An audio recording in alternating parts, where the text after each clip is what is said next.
Hello, everyone. Welcome to the Rise Up with Dr. Ty podcast. As always, I'm your host, Dr. Ty Johnson, psychiatric advanced practice nurse in New Jersey. Today, we have three very special guests on with the show. We have Ty, Randy, and Candace. I'll start with Ty. Could you please introduce yourself? Hello, my name is Ty, and as of the last time, I'm here to acknowledge the wounds from the inner child, know that they happened, and learning how to speak to myself to heal my inner child. So I'm here to learn as much as I can so I can move forward and grow. Okay. Randy, do you want to go next? Hi, my name is Randy, and I'm here to basically what Ty said, explore my inner child and learn to grow from it.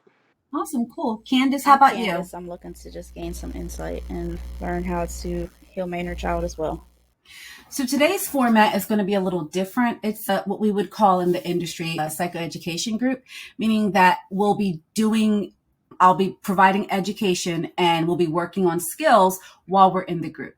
So our goal today is to learn how to heal our inner child by specifically using self-compassion. So I'm going to go into what self-compassion is. It's pretty much the ability to be kind, forgiving, and loving towards yourself. Especially, and this is where it comes in to be hard with feeling inadequate or in the face of difficult situations. So I always say we don't talk to our best friends or loved ones the way that we talk to ourselves sometimes. So let's go into some skills to help us towards that self-compassion. Does anyone have any questions? No. No. No, So let's start with what's the opposite? Can anyone tell me what the opposite of self-compassion is? I would say like self-hatred. I was going to say the same, like an inner turmoil. Turmoil. Does anyone, I'll call on Ty. Ty, do you ever feel like you criticize yourself too much? Absolutely. Because to keep it 100, I will not lie to you ladies. I criticize myself all the time. It is something that I recognize and I move from it. But I used to fester in it for a long time. So it is something that those are skills that we can all learn. The first one is I'm going to ask a couple of questions. And so I'll ask one person a question and then we'll all get into it. Okay. So let's start with Candace. If you had the chance to talk to little Candace, how would you teach her how to stand up to her criticism of herself? I would tell myself to love myself a lot more and to be patient with myself. I would definitely tell myself to use a lot of affirmations on myself. How about you, Randy? What would you say? Say to my younger self, Yeah. I would tell my younger self not to listen to anyone else and let them talk you out of things that you know you really want to do. Okay. Candace mentioned affirmations, which I am a big advocate of. Hi, do you have any affirmations that you say to yourself often? Affirmations. I don't know why my brain is stuck right now. I just Do you guys want to come up with some affirmations together? I used to have things posted around on the walls to read. I have art, but I like to have, to me, words are worth more. So I have a lot of words hung up, like thankful, being thankful, grateful, focusing on the Mm-hmm. positives because, of course, that outweighs negative thoughts and negative things going on, and that really Mm-hmm. boosts like my mood and whole outlook towards things and goals that I have set for the future, and not doubting myself. Cool. It's awesome. Sometimes one of the exercises I teach my clients is calling those negative, that negative self-talk, calling her who she is, because she's a darn liar. And one of the exercises that we do is the court case. Can you guys tell me like what kind of information can be presented in court? Can you your opinions in court? See, I'm not an attorney and I don't study law. I just like true crime. Can be presented up to a point, because you can't make it hearsay. Their opinion, it has to An be expert. from a professional. Like, there and give my opinion on something, but a doctor can. But basically, the court cases, you have to present facts to challenge your negative thoughts. So does anyone have a negative thought about themselves that they are comfortable with sharing? Nothing that I don't want you to feel like anything, no, because I can share one if anyone's uncomfortable with it. You're not good enough. And then I make it a point to prove to myself that I am good enough. Sometimes mine is more of a self-doubt. I'll be telling myself, no, you can't do that. But I have to get in the mindset, no, you can do that. Like, you're going to try to do it until you can do it. Or I have to tell myself, you got to keep practicing that. It's not that you can't do it. Right now, you might not be able to do it, but you will be able to do it. All right. So the prosecutor has laid out these charges, Candace, that you are just not good enough. Now, Randy, can you be the defense attorney and present evidence to Candace and to the team that Candace is good enough? Or do you have evidence that she's just not good enough? I can present that she's good enough. So your opinion is that she's good enough? No, I would present facts that shows that she's good enough. Okay. So just in case anyone's wondering, Randy and Candace are my cousins. That's why I'm picking on them, because I know that they know each other. I'm not just like willingly just putting two people out there that don't know anything about each other. Like I have a fact that I can present that I think Candace is good enough. Candace is really good with her son. She provides for him. He has a good home. He has clothes on his back. He's not coming over to people's houses stinking and smelling like butt. There are just so many things that we can go on as that part. So are those things that prove or disprove that Candace is not a good person? It shows she's a good person.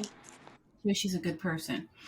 So what I want you guys to do is think about that exercise, which I know that sounds weird, to when those negative thoughts pop into your head, say, you're a liar, and prove to yourself that these are the things that are actually true.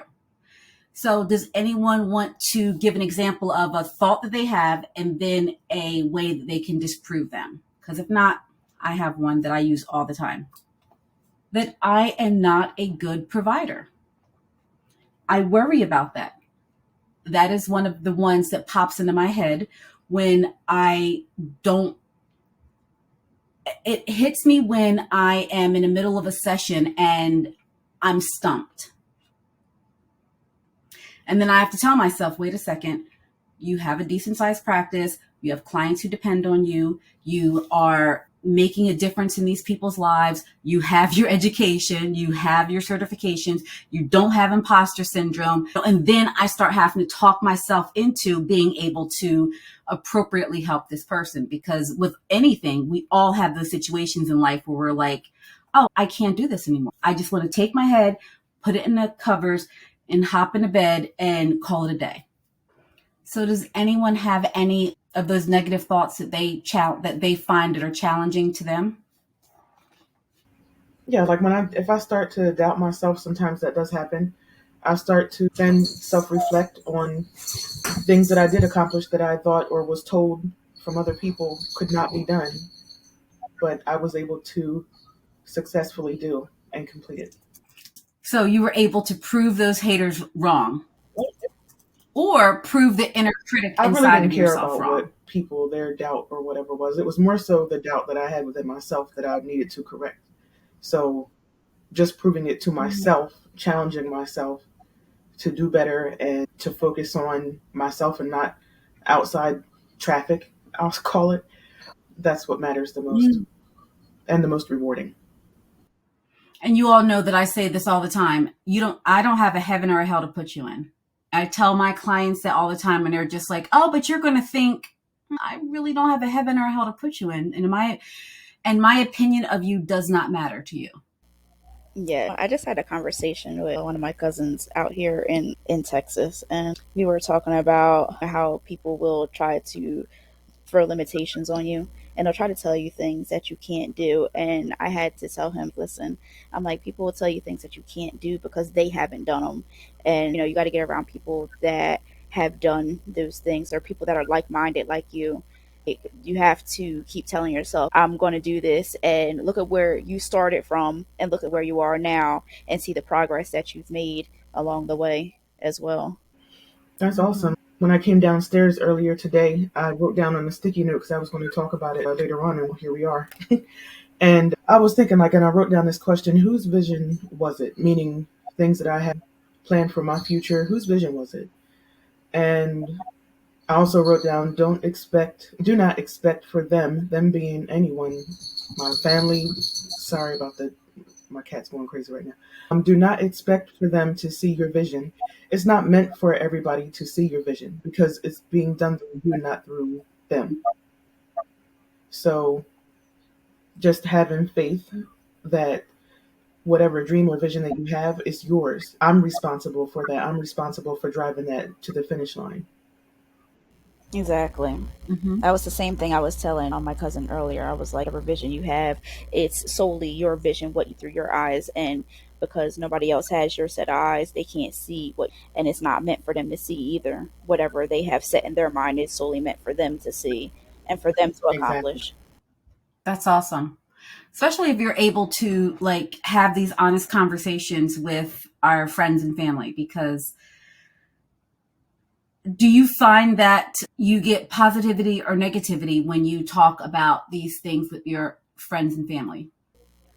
Unfortunately, sometimes you get negative feedback because if it's some people, they see a vision for you, and some people, they see you being whatever it is or whatever they imagined in their mind that they want for you, or they have these expectations of you that you know nothing about. And when you're going off course and not doing exactly what they envisioned for you, then they'll start throwing things on you and limitations, saying, that you can't do this, or, asking you, why are you doing such and such? And it's, you have to be able to put it in perspective and say, hey, all right, that's not what you wanted for me, but this is what I want for me. And be able to try to stay on that path of what for yourself and what you want for yourself. Exactly. I've learned some people are just built that way, which is why I limit sharing my future plans to limited amount of people because sometimes people are just when I say they're built that way, like they instantly go to doom. And it's like Mm-hmm. the doubt, like they will give you a list of all the cons without you even asking them to give you a list of all the cons. Because once again, it's not their vision, it's yours. It's not their dream, it's yours. Who am I to expect for them to see what I see? I just limit what I share. I would say specifically more so with family. Unfortunately, it's that way because they instantly go to, oh, what about this? What about just instilling a bunch of doubt? And I'm like, okay, you're not on the type of time that I'm on right now. So I'll just drop it, next topic, and move along and mark them off my list of telling them what I'm planning on doing concerning whatever it is that I envision for myself. Do you think that those people who have those limiting beliefs about what you can do, what you can manifest, do you believe that that comes from a place of this is how it's always been and how dare you try to break the mold? Absolutely. It's like they're stuck in the box. And I like to think outside of the box. Things are ever Mm-hmm. changing. Even around us, things are ever evolving. So we can't stay stagnant in 30 years ago, 40 years ago. For me, moving with the flow. Things change. So I'm open to that. But when I listen to the instant talk of doom and, oh, what if this happens? What if that happens? You can't do that. I'm like, okay, they're stuck. And it's not my job to try and dig them out. They can stay there. What matters is that I move forward. It may sound kind of selfish, but that's just from my experience. I've learned that I've had to think that way or handle certain people that way to just be like, okay, I get it. You're in that thought process or that era stuck there. It's not my job to try and dig them out. What matters is that I move forward. Do you feel like people from our families, backgrounds, do you feel that they're stuck because Yeah, of fear? absolutely. I think they're stuck because of not just fear. I think sometimes it's that's the only way they know. And sometimes I think that it's not sometimes I don't even think it's like an intentional thing that they're trying to do. I just think that they only know one way. So they think that because that's the way that they grew up and that's the way that they know, that they don't know no other way to tell you but of what they experienced. So I think sometimes unintentionally they may throw limitations on you because of what they experience, and they don't see another way around it either. I agree. And some are open Mm-hmm. to the learning curve, but some are not or reluctant to that. And I respect that. But I think very few are open mhm. to the learning curve. Where do you think that disconnect comes from? I think it's because they weren't allowed to be open. Yeah, I Mm, agree with that mm, too. It's to, I'm the adult, you Mhm. do what I say, and you weren't allowed to have an opinion. And mm. then they grew up, so that's how they went about with their children. And it just trickles down. And then it takes for a child growing up to be like, no, that's not how I want to raise my kids. I think it's also. Oh, I'm sorry. Go ahead. That's, No, no, I was, go ahead, go ahead, Ty. I was going to say something. It's to bring into, no, Ty, go Um, ahead. I was. Hold on. I think the thought just jumped out. Hold on.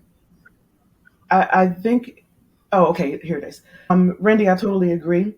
I think it also has to do with the fact that they came up with limited exposure to society and seeing what's out there and seeing that they can be independent, because now the ones who try to sow doubt into things that I'm trying to work on and things that I'm doing, they are dependents, and they haven't had the experience of being independent like I have, like I've done.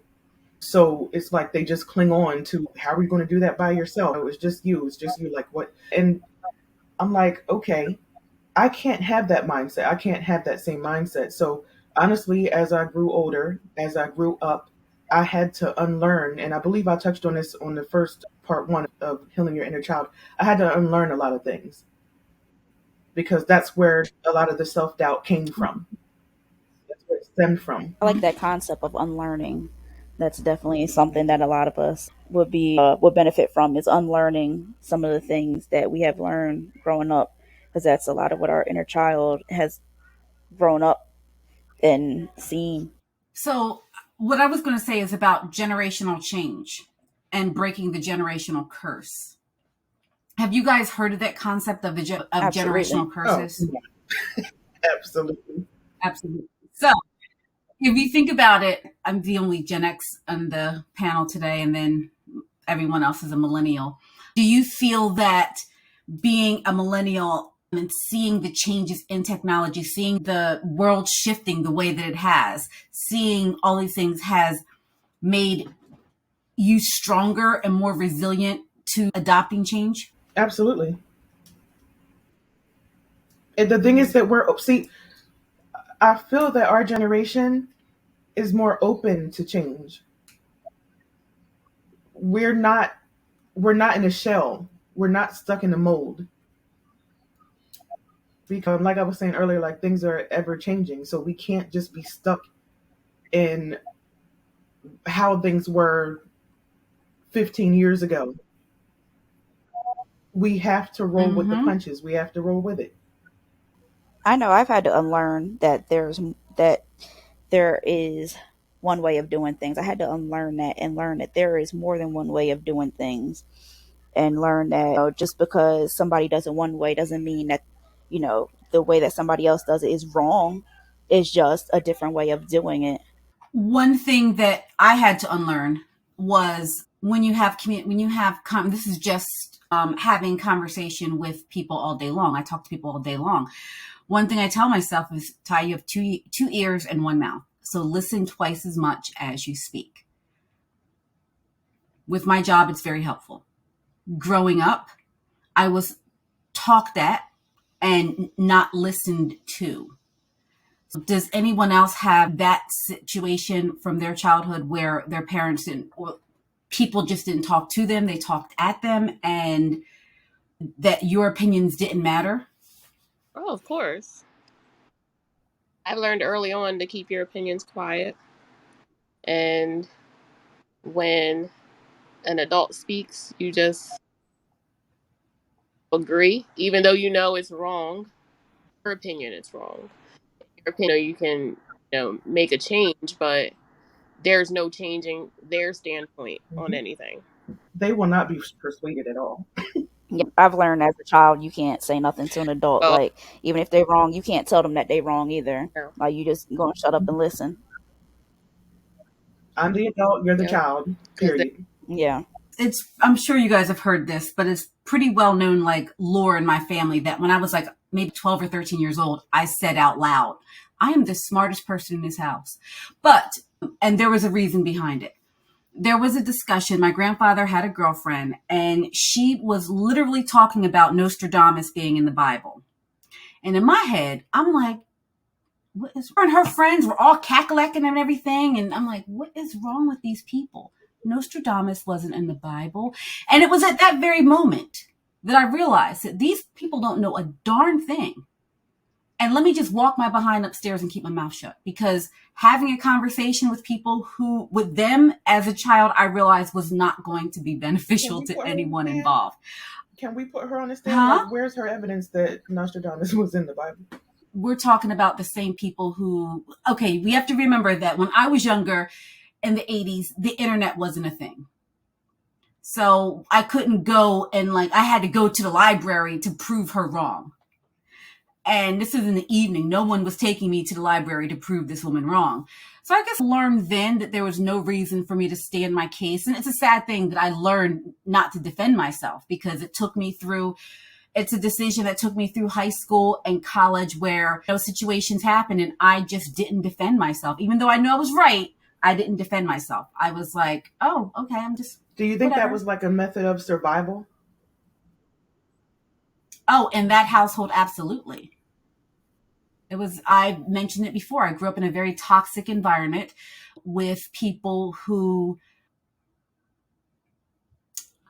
most of the people who, and the thing is, I'm not going to say education, because education is like one thing. Like, I always say that my grandfather was one of the smartest people I knew, but not because he was a highly educated man.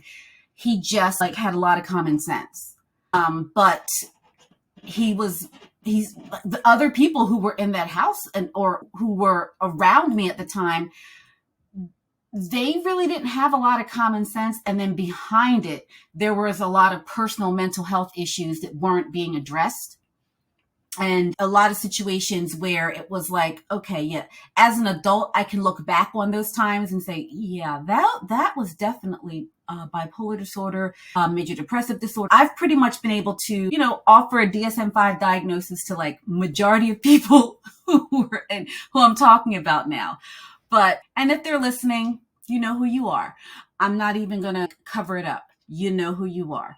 Looking at those times, they made me the person I am today. Like, when I was younger, I didn't stand up for myself. But when I became older, like through college, there was a situation in college where a whole bunch of us had done this assignment together.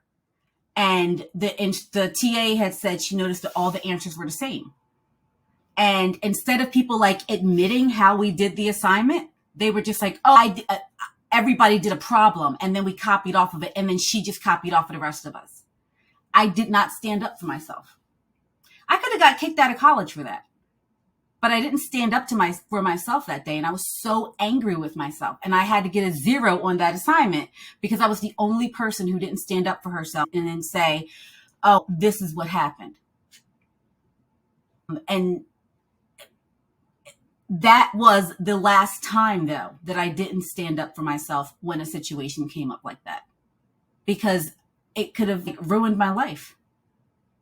And if you're listening and you were in my chemistry class at Rutgers University, you know who you are. Alrighty, so Okay, so has that been healed, Ty? Because I feel a little bit of. Oh, I'm joking around. You are a shining girl. That's all I'm saying. No, I'm joking. Question though.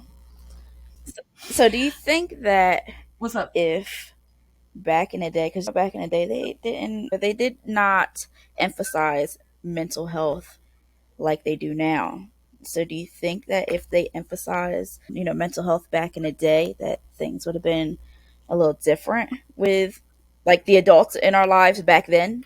I think that in general, if Black people and Brown people emphasize mental health today, yesterday, tomorrow, things will be different. My mother lived until 2019, and she would proudly say, I don't know why people talk to you because all they need is Jesus. Perfect segue. Whew. Now, this is a conversation that Ty and I have had a many a night, many a time, on being raised in a situation where, and I'm not even going to go into historical references or anything like that, or I'm just going to stop right there. I'm going to personally cut myself off right there. But does anyone else want to interject on that topic about us, Black and Brown women, not like prioritizing our mental health and focusing on like religious aspects of our lives I instead? think that there should be a balance. There should definitely be a balance. Mm-hmm. Yeah, okay, you can be spiritual and have faith and believe. However, it is still paramount to factor in that therapy is healthy, it keeps you in that healthy mental space, and it's good to have an outlet and have someone there professionally to help walk you through whatever it is that you need to process. Because otherwise, I feel like if you don't do that and you just depend on going to the altar every Sunday morning, that those innermost feelings and that hard exterior that we tend to have to hold in everything from our past will tend to be expressed in other ways, such as anger and animosity, hate, and everything else. So there should be a balance with that. It should I be. definitely agree because I think there's a lot of people, especially in the religious realm, that and spiritual realm, and I think that when they're told, "Oh yeah, you need to take it to God" and all this stuff, they don't know really what that means. And I think, for them to understand it in the spiritual realm, I also think that they definitely need to get some mental health help, by a professional to also understand what that means on that side as well, because you're not going to get it. There's a lot of people, they're like, oh yeah, you just need to go to church and you need this and you need that. And it's just like they'll go to church and they still don't get it. And it's like they need that professional help. And they don't understand that, yes, you do need that professional help. There's nothing wrong with getting professional help. And I feel like in churches, they need to express that and say that there's nothing wrong with getting a professional to help you sort out your feelings and sort out the thoughts that are going in your head. Why do you think we don't have that as a community? Like, why are we not as a community of Black women reaching out to mental health professionals or going to groups or like having these honest conversations? Why are we still going towards things that were from our childhood? Ty, I don't know if you have the statistics, but I feel that our age group are more open to doing that. But I feel that the older generations are more reluctant to admit that they still need help at their age, regardless. To me, I'm like, okay, after the altar call, then what? You feel good in that moment, Mm. yeah.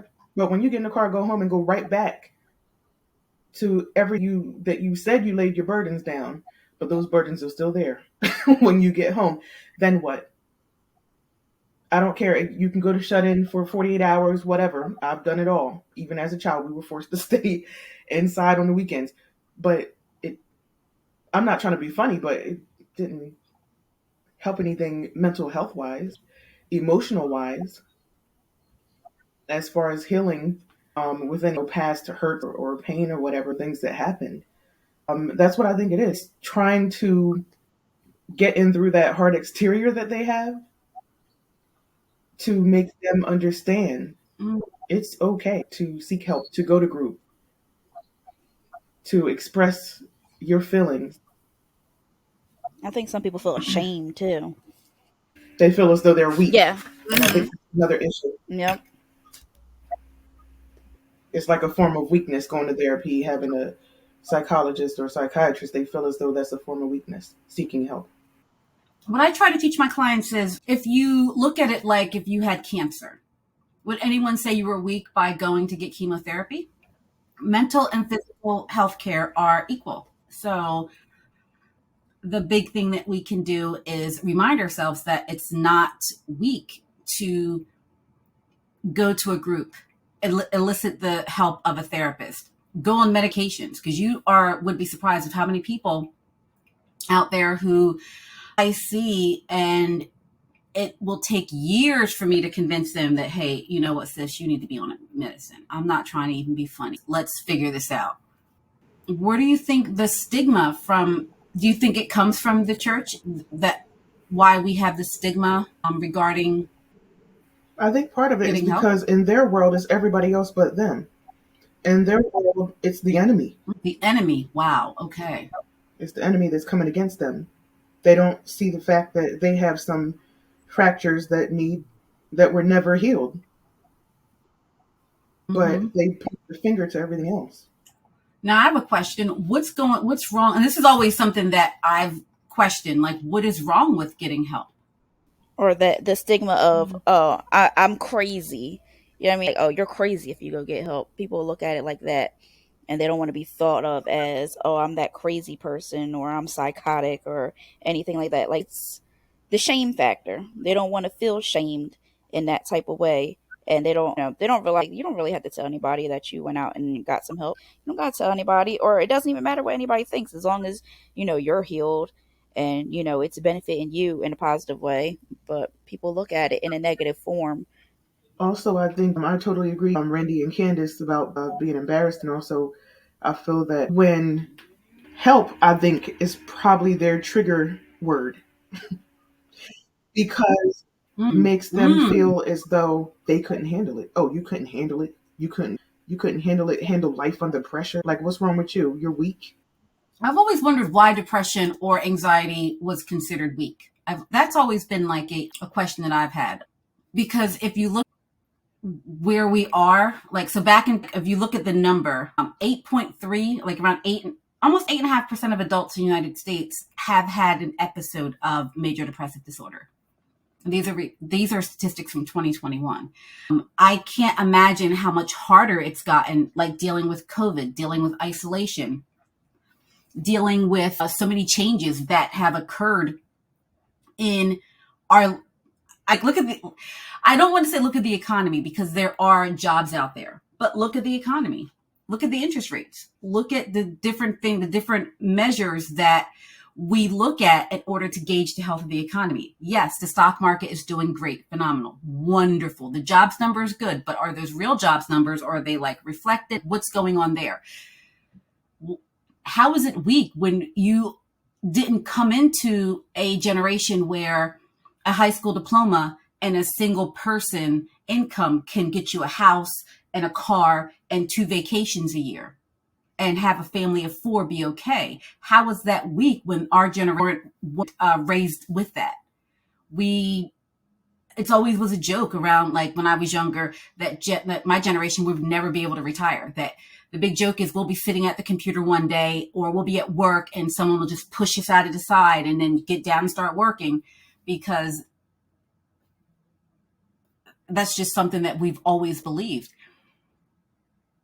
With all of the societal changes out there, how do you think we can convince these people that being depressed isn't a sign of weakness, or do you think that it's too far gone for them?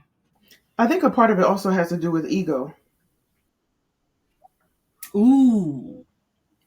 Mm. especially. And I think the Okay, I had. when the pandemic happened, that brought a lot of people to their Mhm. knees who thought they had made it and thought they had it made. Mm. So it was like a season of exposure as well, and like a wake up call for them to say, okay, I don't have it together. But once again, with the ego in the way, Or like you think they don't want to be looked at in a certain type of way. Now, Okay. because they pretty much, it was like a facade in the beginning that they had it together, but when everything crumbled, Ooh. they crumbled right along with it. So these people were living falsehoods in their life, and they weren't able to express their true self. And with the pandemic, they're still trying to perpetrate, maybe I'm not using that correctly, a falsehood that their life is a certain way. That's how it sounds. Facade, hence the P loans. Wow, PP loans. Okay. Yeah. That's a sore topic right now. I'm going to pretend like we didn't even go. Are you going to carve that out? No, it is something that, if you think about the P loans and how many people who own legitimate businesses who didn't take a PPP loan, but then they figured, I'm going to make it happen. I'm going to do this. I'm going to do that. And then some of them ended up losing their business, and then it was too late for them to. And it was a good benefit for those real businesses that really had staff, but then you had people who abused it. And that's unfortunate, all because they just wanted to keep up the facade that they had it together. Well, I will say this, if it's like something about the federal government, they are slow, like very slow, catching people. But I do think that with P loans, they will launch a congressional as long as it's not P loans for the rich, but P loans of people who took them out and were eating crab legs. And because it seemed like there was a crab leg shortage during COVID, but the people who were out doing that versus out like legitimately running a business, and I making think sure that their staff were taking. I believe that was the whole purpose of it, but abused. Yeah, your staff was like paid. Ooh, okay, sounds like a little something happened. Alrighty, so back to the skill building. So the exercise, I want to just do a quick little like exercise of how to break. We were talking about being critical towards ourselves earlier. One of the things that an exercise that I set for my clients all the time is daily gratitude. So does anyone have any like suggestions on like how they practice gratitude? I use words of affirmation every day. I actually just look at words of affirmation. I know I have an app that has different affirmations that I like. And I can even pick my favorite affirmations. But that's like my thing, to get up in the morning and look at positive affirmations to let myself know that I'm good and I'm worthy, and to try to set my mindset for the day. That's my thing. Mm-hmm. Awesome. I like it. One of the exercises that I do every day is I have a gratitude app.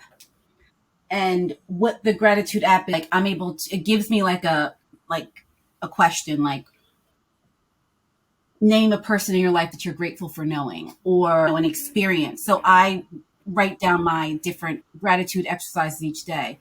One thing that I tell people all the time, even if you're grateful that you woke up on this side of the dirt today, because we all woke up on this side of the dirt today, unless we're in the bad place and we're in a simulation, but that is a whole other conversation.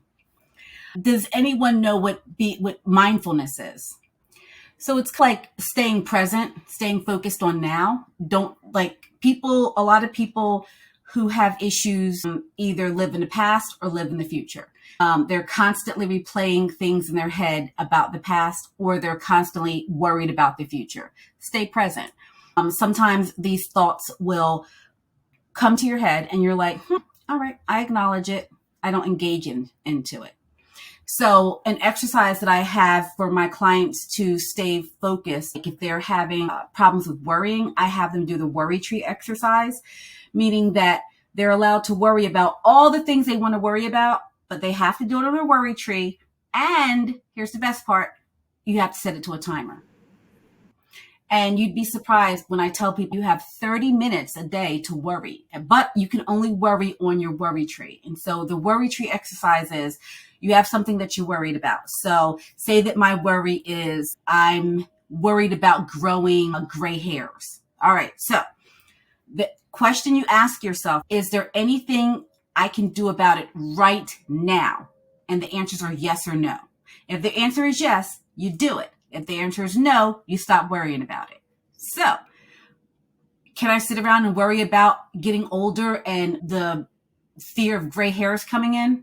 No, can't worry about it, because if there's anything I can do about it, I have to do it right then and there. Shout out to Ty for teaching me about the worry tree years ago. I appreciate that. And beings that I've taken horticulture, I learned how budding a flower. So like when other blooms are coming from that same stem from that flower, we would pinch, it's called pinching. We would pinch off those buds of other flowers so that the main flower could grow larger and take in all the nutrients and everything from the soil. I also incorporated that, the budding, the pinching off of things that I know is going to stunt my growth as a person. And actually, that's what helped me. The AI picture I have of the lady with the tree growing out of her head, that can be taken a lot of different ways, but it's all about growth. I love that. I'm going to steal it. I'm putting it out there. I'm stealing it, ladies. The budding, because I didn't take horticulture, and anyone who knows me knows that I've killed bamboo, but that is neither here nor there. I'm going to move on to the next one. How do you motivate yourself? On my work days, I have morning glory. I like what Candace said, the way she starts her day, but I don't want to say her name because she's going to activate. It starts with A, but I have her set to play my set morning glory songs every morning when I get ready for work. And I have it set to the point where I'll lay there in the first song, I'll just lay in bed and just listen to it. And it just gets my mind set. It presses the reset button for me to not take on to work whatever happened the day before or whatever had happened outside of work. Doesn't matter. Today's a new day. And that's my motivation to get started with a positive mindset. Awesome. Have you ever used like criticizing yourself to motivate yourself? Because it doesn't work. I'm just saying, do not criticize yourself. I'm actually a believer in the law of attraction. So I feel like if you're criticizing yourself, you're only going to bring more self-doubt and more negative energy. So the more positive things that you express to yourself and the more positive affirmations that you look at, the more positive energy that you're going to flow into your life. Do you think there's a positive way of competing against yourself? I think so. I think if you set up positive challenges to yourself, like I'm going to make 5 positive statements a day before I get out of bed.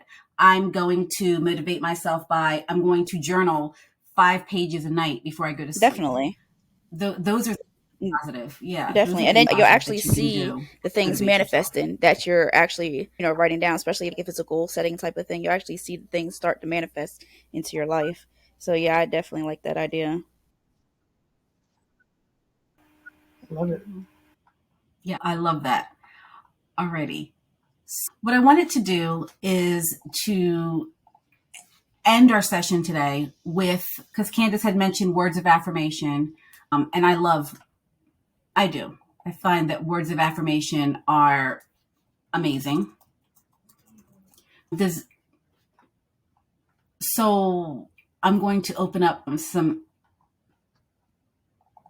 my affirmations that I enjoy. And one of them that I like to say to myself is, today I accept myself completely. I am all that I need to be happy, and I recognize my own inner peace and power. What do you guys think about that one? I'm writing it down. Can you repeat that? Yes, I can. Today I accept myself completely. I am all that I need to be happy, and I recognize my own inner peace and power. And I'll text it to you. So with that, I want to thank everyone for joining me today for another episode of our Rise Up with Dr. Ty podcast. You can join us anytime on our Heartbeat group, Rise Up with Dr. Ty, and you can check us out on YouTube. Thank you. Have a good one. Stay blessed. Bye.